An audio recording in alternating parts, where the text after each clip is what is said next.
오늘 베드로전서 1장 5절 뒤에 보면 하나님의 능력으로 보호하심을 받았느니라. 하나님의 능력으로 보호하심을 받다라는 주제로 말씀을 나누도록 하겠습니다. 세상 사는 게 참 어렵습니다. 장마와 홍수로 또 코로나19 바이러스 확산이 여전하고 그렇게 환경으로 또 삶으로 힘겹고 특별히 하나님의 백성으로 산다는 것도 쉽지가 않습니다. 참으로 어려운 세상의 험악한 세월, 나그네와 같은 인생을 살아갈 때에 야곱과 같은 인생을 하나님이 함께 하시고 돌보아 주시고 보호하여 주시겠다고 하신 것처럼 오늘 이 말씀 속에 하나님의 능력으로 보호하심을 받다, 하나님의 능력으로 여러분들을 보호하여 주실 줄로 믿습니다. 하나님이 누구를 보호하여 주시는가? 운이 억세게 좋은 사람을 보호하시는가? 아니면 정치적인 힘이 있는 사람을 보호하시는가? 또 재앙이 없고 불행이 없는 그런 사람들을 보호하시는 걸까? 오히려 오늘 우리가 읽은 말씀, 그리고 특별히 그 앞서 1절에 보면 예수 그리스도의 사도 베드로는 본도, 갈라디아, 갑바도기아, 아시아와 비두니아에 흩어진 나그네, scattered, 그래서 흩어져 버린, 그러니까 한 곳에 모여서 본국에 고향에서 살지 못하고 흩어져서 살아가고 있는 사람들, 나그네로 살아가는 사람들, 그 사람들을 하나님이 보호하여 주시겠다고 말씀합니다. 그러니까 이렇게 한 곳에 모여서 하나님 앞에 예배한다는 것이 얼마나 귀한 일인지 모릅니다. 사정상 형편상 함께 나와 예배하지 못하는 사람들, 또 먼 외국 땅에 있는 사람들, 군에 나가 있는 자녀들, 또 여행 중에 또 출타 중에 있는 사람들 하나님이 지켜주시고 보호하여 주셨으면 좋겠습니다. 하나님이 보호하여 주시는 사람, 믿음으로 흩어져 살아가는 나그네 같은 사람들을 하나님이 보호하여 주십니다. 또한 2절의 말씀을 통해서 보면 하나님이 예수 그리스도의 핏부림을 얻기 위하여 택하심을 받은 자들, 하나님이 선택하신 사람들, 하나님의 백성으로 인치심을 받고 예수님을 따라가는 사람들, 그런 사람들을 하나님이 보호하여 주신다. 오늘 우리가 하나님을 잘 믿고 예수님만 바라보고 살아간다면 하나님이 우리를 또한 보호하여 주실 줄로 믿습니다. 또한 6절 말씀을 보면 그러므로 너희가 이제 여러 가지 시험으로 말미암아 잠깐 근심하게 되지 않을 수 없으나 오히려 크게 기뻐하는도다. 시험과 근심, 또 불로 연단 등등의 말씀이 나오는 걸 보면 환난 중에, 핍박 중에, 박해 중에 있는 성도, 바로 그들을 하나님이 보호하여 주신다, 이렇게 우리가 읽어나갈 수가 있습니다. 때로는 하나님의 백성으로 살다 보면 시험을 당하기도 하고 또 환난을 만나기도 합니다. 핍박과 박해를 만나기도 합니다. 그럼에도 불구하고 하나님께서 보호하여 주신다. 하나님께서 친히 보호하여 주신다. 그래서 5절에 보면 하나님의 능력으로 보호하여 주신다고 말씀하여 주십니다. 하나님의 능력으로 보호하여 주시는 것을 하나님의 백성들은 믿어야 합니다. 그래서 믿음으로 말미암아, 5절에 믿음으로 말미암아, 우리가 예수 그리스도를 믿는 믿음으로 구원을 받은 것처럼 오늘 우리가 이 땅에 흩어진 나그네로 살아갈 때에, 하나님의 백성으로 살아갈 때에 하나님의 능력으로 하나님이 우리를 보호하여 주신다, 이것을 믿는 믿음으로 살아가야 합니다. 하나님이 보호하여 주시는 것을 믿으시기를 바랍니다.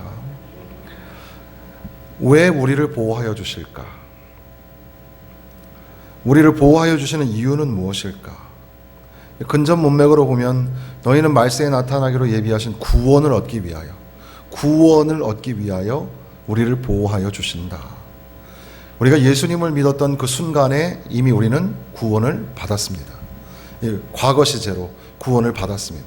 그런데 성경에는 계속해서 구원을 이루어 가라고 말씀하십니다.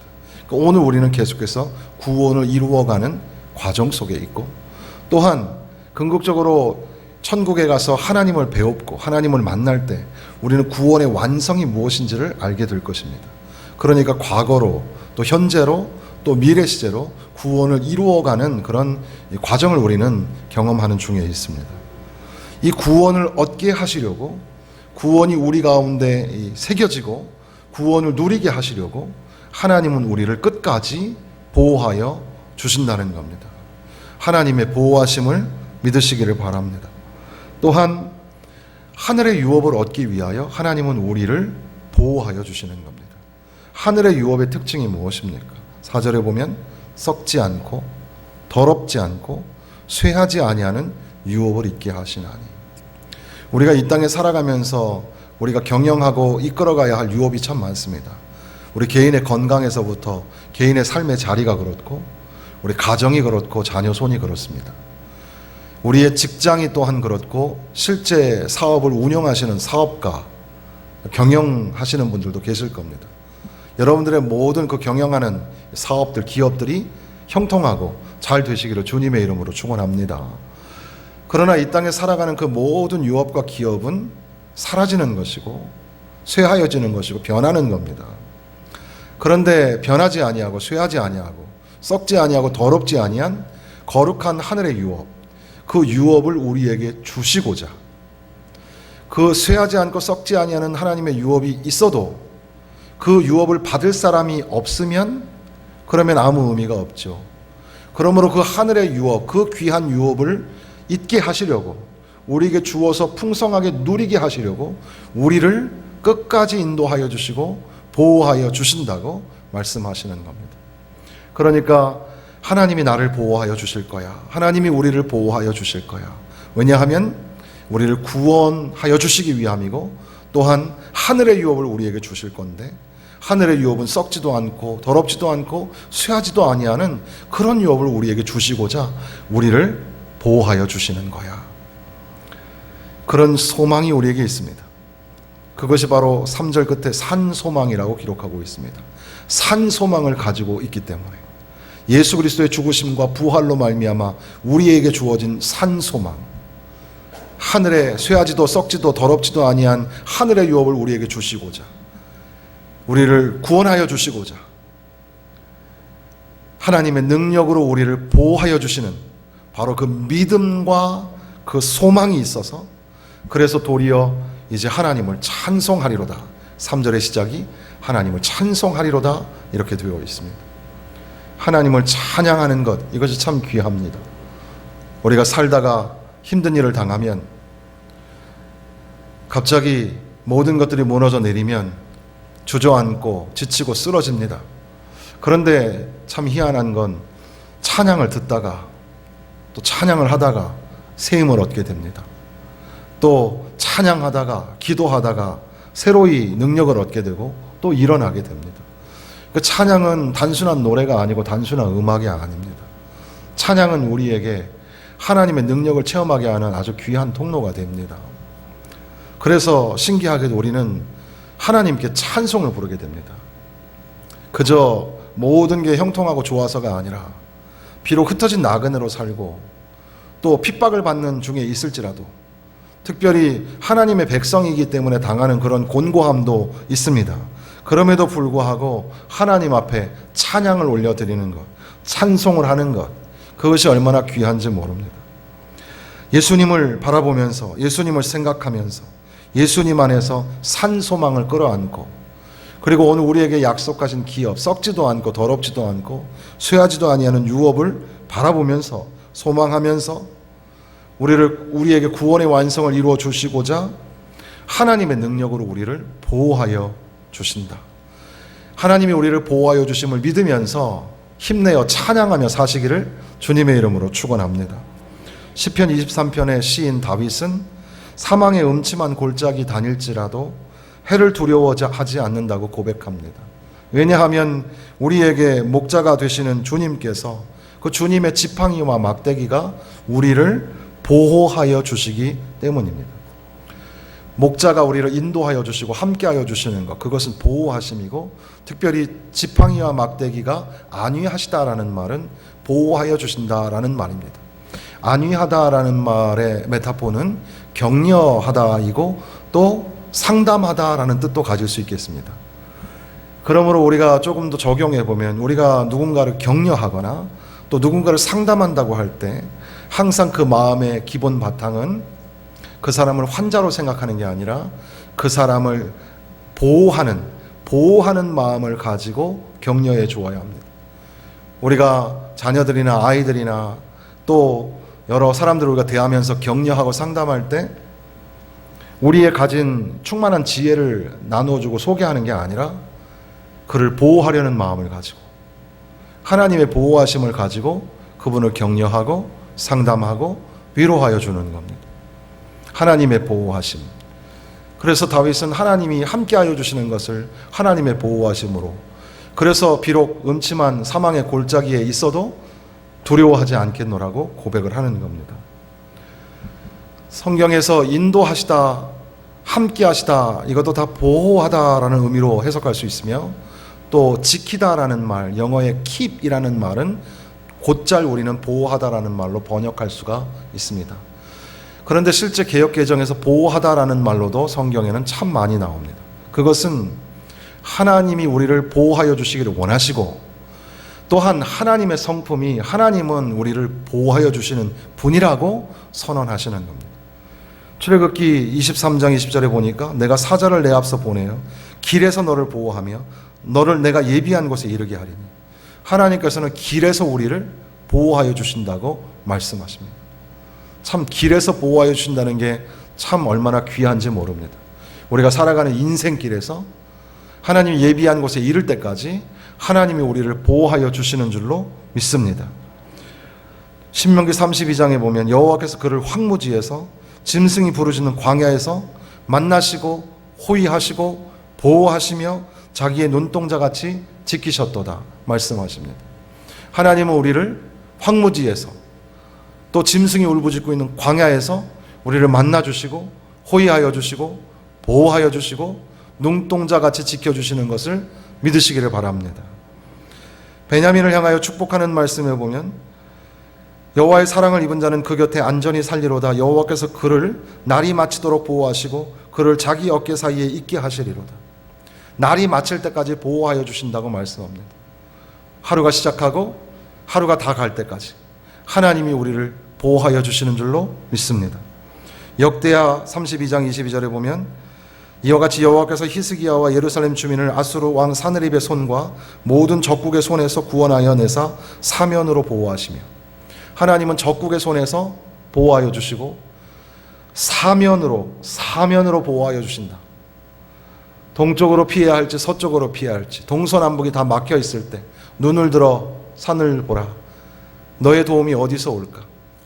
천지를 지으신 하나님에게서로 온다. 하나님은 동서남북이 다 막혀도 우리를 도와주시는 분, 우리를 보호하여 주시는 분인 줄로 믿습니다. 룻기에 보면은 룻이 이제 보아스로부터 축복을 받는 장면에 보면 여호와께서 내가 행한 일에 보답하시기를 원하며 이스라엘의 하나님 여호와께서 그의 날개 아래 보호를 받으러 온 내게 온전한 상 주시기를 원하노라. 이방 여인이었던 룻이 시어머니를 따라서 이스라엘 백성으로 들어오고 하나님의 보호하심 아래 들어오는 것, 그것이 얼마나 귀한 일인가. 하나님의 보호하심을 받고 싶습니다. 그럴 때 보아스가 하나님의 그 날개 그늘 아래 보호하심을 받으러 들어온 너에게 하나님께서 온전한 상 주시기를 원하노라. 하나님의 축복을 나누어 주고 있는 겁니다. 시편의 말씀, 시편에도 온통 보호하여 달라는 그런 문장들이 나오는데, 시편은 또 노래이면서 동시에 기도이니까 시편의 말씀을 기도로 우리가 읽는다면 시편에 있는 내용들은 거의 다 보호하여 주옵소서, 보호하여 주옵소서. 한번 따라해 보시겠습니다. 보호하여 주옵소서, 보호하여 주옵소서. 우리의 입술로 이런 기도가 필요합니다. 하나님 보호하여 주옵소서. 그래서 우리나라의 처음 건국은 역사가 어떻게 판단하느냐에 또 여러 가지 많은 그런 반전이 있지만, 그럼에도 불구하고 우리 잊지 말아야 될 것은 자유민주주의 공화국으로 시작하고 성경으로 하나님의 말씀으로 기도하면서 시작했다는 사실입니다. 그 우리가 국민들이 다 이해하거나 알지 못했을지라도 우리나라 애국가에는 하나님이 보호하사라고 되어 있습니다. 하나님이 보호하시는 나라, 하나님이 보호하시는 백성, 하나님이 함께하는, 하나님이 우리를 도와주시는 바로 그런 나라가 되도록 우리가 주여 보호하여 주옵소서, 보호하여 주옵소서 기도해야 합니다. 시편에는 온통 그렇게 되어 있습니다. 내가 주를 바라오니 성실과 정직으로 나를 보호하여 주옵소서. 여호와께서 진실한 자를 보호하여 주시고 교만하게 행하는 자에게 엄중히 갚으시는 줄로 믿습니다. 하나님은 나의 은신처가 되시고 환난에서 나를 보호하여 주시는 줄로 믿습니다. 하나님은 모든 뼈도 보호하여 주시는 줄로 믿습니다. 여호와여, 주의 긍휼을 내게 거두지 마시고 주의 인자와 진리로 나를 항상 보호하여 주옵소서. 하나님 앞에서 영원히 거주하기를 원하오니 나를 보호하여 주옵소서. 하나님은 자기를 사랑하는 자들을 다 보호하여 주시는 줄로 믿습니다. 하나님은 나그네들을 보호하시며 고아와 가부를 붙드시고 악인들의 길을 굽게 하시는 줄로 믿습니다. 하나님, 나를 보호하여 주옵소서. 성경 시편의 여러 구절에 나와 있는 것들을 제가 이렇게 한 문장으로 연결을 해 보았습니다. 하나님, 나를 보호하여 주옵소서. 이사야서에도 보호하여 달라는 말씀들이 나오는데, 여호와께 부르짖겠고 여호와께서는 그들에게 한 구원자이자 보호자를 보내사 그들을 건지실 것임이라. 비록 이스라엘이 하나님의 심판으로 이제 멸망 앞에 서 있지만, 그럼에도 불구하고 하나님께서는 그들을 보호하기 위하여 한 구원자를 보내시겠다고 말씀합니다. 31장 5절에 보면, 새가 날개치며 그 새끼를 보호할 같이 나 만군의 여호와가 예루살렘을 보호할 것이라. 그것을 호위하며 건지며 뛰어넘어 구원하리라 하셨느니라. 오늘날 당하고 있는 코로나19 바이러스나 또 이렇게 너무나 긴 시간 동안 또 엄청난 폭우로, 홍수로 여러 가지 많은 우리가 어려움을 당하고 있습니다. 이것이 하나님의 무서운 심판인지 또는 우리 인간이 만들어낸 악재인지 우리는 정확하게 판단하기 어렵습니다. 그래도 우리가 앞서 기도하신 것처럼 이렇게 재앙을 당하고 있는 사람이나 또 어려움을 당하고 있는 사람들을 낭만적으로만 바라볼 수 없는 것은, 토사가 집안으로 밀려 들어오고 농과 밭이 다 강물에 젖어버리고 그래서 삶의 터전이 상실되고 잃어버린 사람들 얼마나 고통스럽겠습니까?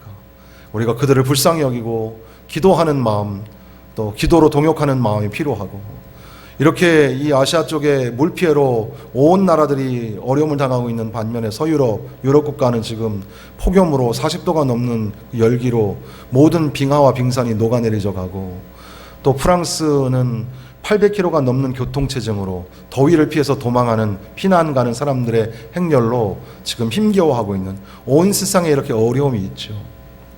그럼에도 불구하고 이사야가 말씀하는 것처럼 새가 날개치며 새끼를 보호하는 것처럼 하나님의 날개 그늘 아래 보호를 받으며, 하나님은 그것을 호위하며 건지며 뛰어넘어 구원하리라 하신 것처럼 하나님의 백성들을 보호하여 주실 줄로 믿습니다. 나 여호와가 의로 너를 불렀은즉 내가 내 손을 잡아 너를 보호하며 너를 세워 백성의 언약과 이방의 빛이 되게 하리니. 하나님께서 우리를 보호하여 주시고 이방의 빛이 되게 하여 주신다고 말씀합니다.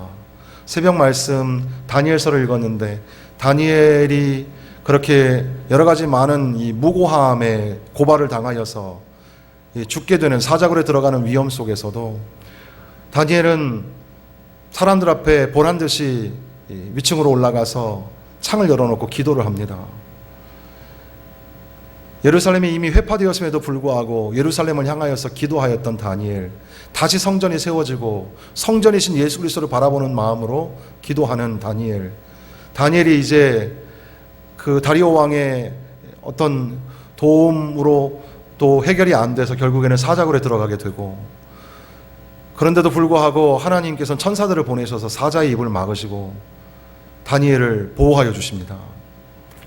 그리고 이제 드디어 사자굴에서 나오게 되고, 도리어 참소하였던 사람들이 사자굴에 끌려 들어가 뼈까지 부서져 죽게 되는데, 다리오 왕이 이제 다니엘을, 또 다니엘의 그 역사를 생각하면서 조서를 백성들에게 보냅니다. 하나님, 백성들아 너희들에게 평탄함이 있고 형통함이 있기를 원한다. 그러면서 말하기를, 이방인이, 하나님 믿지 아니하는 이방인이 말하기를, 다니엘이 믿는 여호와 하나님은 살아계신 하나님이고 기적을 베푸시는 분이고 구원자가 되시고 사자굴에서도 다니엘을 보호하여 주시고 건져주시는 분이시다. 이방의 왕으로부터 그런 하나님을 향한 고백이 울려 퍼지게 하는 것처럼 하나님께서는 우리를 보호하여 주시고 함께하여 주심으로 말미암아 모든 나라 모든 세상 사람들이 다 하나님을 고백하게 하는 줄로 믿습니다. 하나님의 백성은 하나님이 지켜주시는구나. 세상의 그 어떤 권세도 어떤 능력도 국가도 조직도 보호해 주지 못하는데 하나님이 보호하여 주시는구나. 세상의 모든 나라가 그것을 깨닫고 돌아와 하나님 앞에 예배하는 그날까지 하나님이 우리를 보호하여 주실 줄로 믿습니다. 이찬수 목사님의 보호하심이라는 책이 있습니다. 그 목사님은 보통 설교집을 다 책으로 내시는데 제목이 보호하심이라는 책이 있어서 거기에 설교 내용 중에 자기에 대한 간증이 하나 있었습니다. 이찬수 목사님의 아버지도 오래전에 목사님이셨습니다. 근데 조그만 개척교회 담임 목사님이었는데 40일 금식 기도를 시작하시다가 17일째 되는 날 하나님의 부르심을 받고 세상을 떠나게 됩니다. 당시에 이 목사님은 하나님을 이해할 수 없었다고 합니다. 교회를 위해서 금식하며 기도하는데 교회를 불같이 이렇게 세워주지는 않으시고 담임 목사님을 데려가시면 어떻게 하시나 원망했죠. 그런데 그 중에서도 가장 이해가 안 됐던 거는 하나님도 아버지도 아닌 어머니였습니다.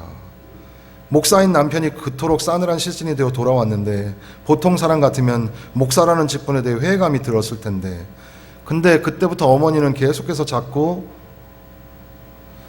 네가 커서 목사가 되어야 한다 말씀하시곤 했습니다. 너희 아버지는 교회를 정말 사랑하셔서 교회를 위해 금식기도 하시는 중에 돌아가셨단다. 하나님께서 너무 빨리 부르셔서 미처 열매를 거두지 못하셨지. 그러니 자식인 네가 아버지의 뒤를 이어서 열매를 거두어야 한다. 막내인 나에게 아버지의 뒤를 이어 목사가 되라고 하시는 어머니의 말이 견딜 수 없었다고 합니다. 어머니는 겉으로 온순하고 착한 내가 목사감이라고 생각하셨는지 모르지만 속은 바리새인과 같았기 때문에 그랬던 겁니다. 훗날 이렇게 큰 교회, 우리나라에서도 초대형 교회지만 전 세계적으로도 큰 교회를 지금 담임하시는 목사님이 되어서 어머니가 당시 시카고 계실 때 어머니를 만나서 얘기하는 중에 어머니의 젊은 시절 이야기를 하시는 겁니다. 젊은 시절 어머니께서 예수님을 영접한 그 이후로 어머니는 평생에 한 번도 하나님을 원망해 본 적이 없다라는 겁니다. 아들 목사님 앞에서 거짓부렁 하겠습니까? 진실하게 그 어머니께서는 아들에게 나는 평생에 예수님을 만난 이후로 한 번도 원망하지 못했다는 겁니다. 그때 이 목사님께서는 큰 충격을 받으면서 당시 40일 금식 기도를 하러 가셨다가 싸늘한 시신이 되어 돌아오신 그날 밤을 기억하게 되는 겁니다. 막내 아들 앉혀놓고 그럼에도 불구하고 너는 목사가 되어야 한다고 그렇게 말씀하셨던 어머니의 관점과 하나님의 관점이 충돌하는 그날 밤을 생각해 보는 겁니다. 남편이 금식기도 통해서 교회가 불같이 일어날 것이라고 믿었던 어머니 관점과 또 그런 남편을 데려가신 하나님의 관점이 충돌했을 때 어머니는 얼마나 큰 투쟁이 있었을까, 얼마나 싸움이 있었을까, 얼마나 하나님을 원망하고 싶은 마음이 본능처럼 일어났을까. 그날 밤 우리 어머니는 자신의 본능과 얼마나 집요하게 싸웠겠는가 되돌아보는 겁니다. 결국 끈질긴 어머니의 기도로 30살에 목사 안수를 받게 됩니다. 그러면서 기억나는 찬양이 우리가 잘 아는 찬양, 하나님의 은혜로 있을 데 없는 자 왜 구속하여 주는지 난 알 수 없도다. 내가 믿고 또 의지함은 내 모든 형편 아시는 주님 늘 보호해 주실 것을 나는 확실히 아네. 그런데 저는 이 내용을 읽고 이 내용보다 조금 더 가슴 뭉클한 것은 바로 뒷문장이었습니다. 그렇게 하나님을 원망하지 아니하였던 어머니 그리고 어린 그 이찬수 목사님의 가정, 글은 이렇게 되어 있습니다. 풍랑은 잠잠하지 않았다. 아버지가 돌아가시고 사택을 비워줘야 하는 상황에서 우리 가정은 길거리로 나앉았다. 죽을 고생을 해야 할 만큼 풍랑은 여전히 거세게 일었다. 하지만 자신의 모든 형편을 아시는 주님이 늘 돌보실 것을 확실히 아는 그 어머니의 믿음이 오늘의 나를 있게 만들었다.